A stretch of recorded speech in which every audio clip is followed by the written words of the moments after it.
next week, AEW Fight Forever will finally release in stores and online, and for many stars in the company, this will be their first time in a wrestling video game. It should come as no surprise that Roman Reigns, the unquestionable top star in WWE, will not be a playable character, but that doesn't mean that Fight Forever won't acknowledge the Tribal Chief. With the game already being played by some, fans have been able to catch a glimpse of Fight Forever's creation suite, which includes references to several WWE superstars and legends.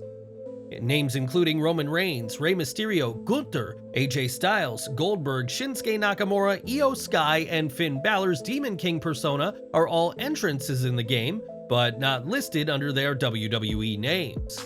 It's also been confirmed that there will be other renowned WWE superstars who will be part of the game, but it wasn't specified who exactly will make their presence known. Fans might never see Gunther, Roman Reigns, or Rey Mysterio wrestle in AEW, but that isn't the case for Fight Forever. And will you be buying the game when it launches? Let us know in the comments. Since returning to WWE, Top Dolla hasn't exactly set the world on fire, with his most notable accomplishment being his botched dive over the top rope during the December 16, 2022 episode of SmackDown.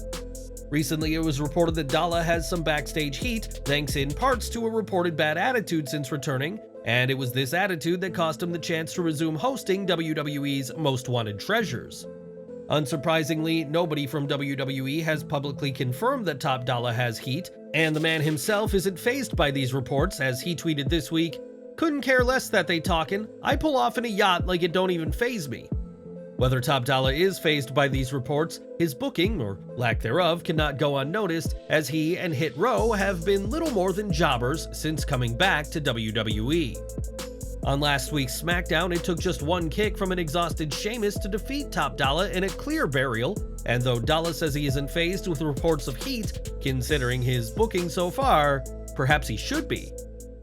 On this week's NXT, Seth Rollins returned to the gold brand for the first time in a decade to successfully defend his World Heavyweight Championship against Braun Breaker. Rollins' victory was short-lived as he was attacked after the match by Finn Balor, but had enough left in him to send the crowd home happy after NXT went off the air. In a post-show segment, Rollins said that he didn't at first feel nostalgic walking into the Performance Center after so many years away, until he was able to compete in front of the crowd. This earned Rollins a loud "welcome back" chant from the crowd, and the clearly emotional champion said that the fans encapsulate the same energy, excitement, and drive to succeed that he left NXT with back in 2013. With his return to NXT in the rearview mirror, Rollins' attention now turns towards Money in the Bank and Finn Balor, and neither Seth nor the fans will forget his one-night return to the gold brand he once dominated.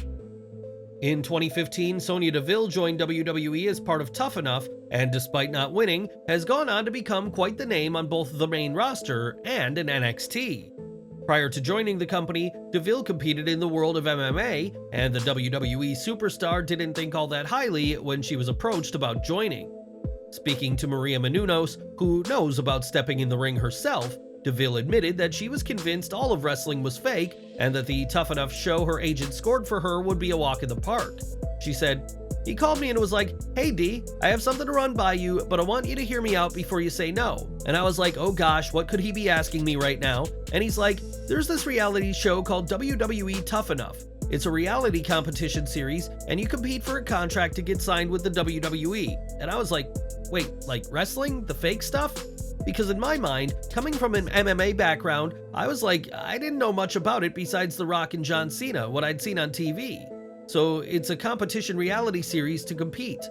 I mean, like, I'm in." And he's like, "Wait, that was easy." And I was like, well, it just feels right.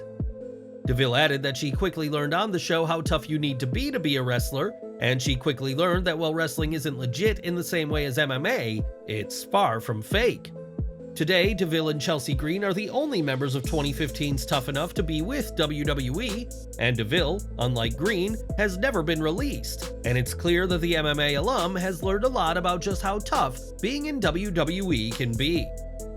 Now, during the backstage fight at All Out, Larry the Dog got involved in the mix, and it's been claimed that he was kicked during the brawl.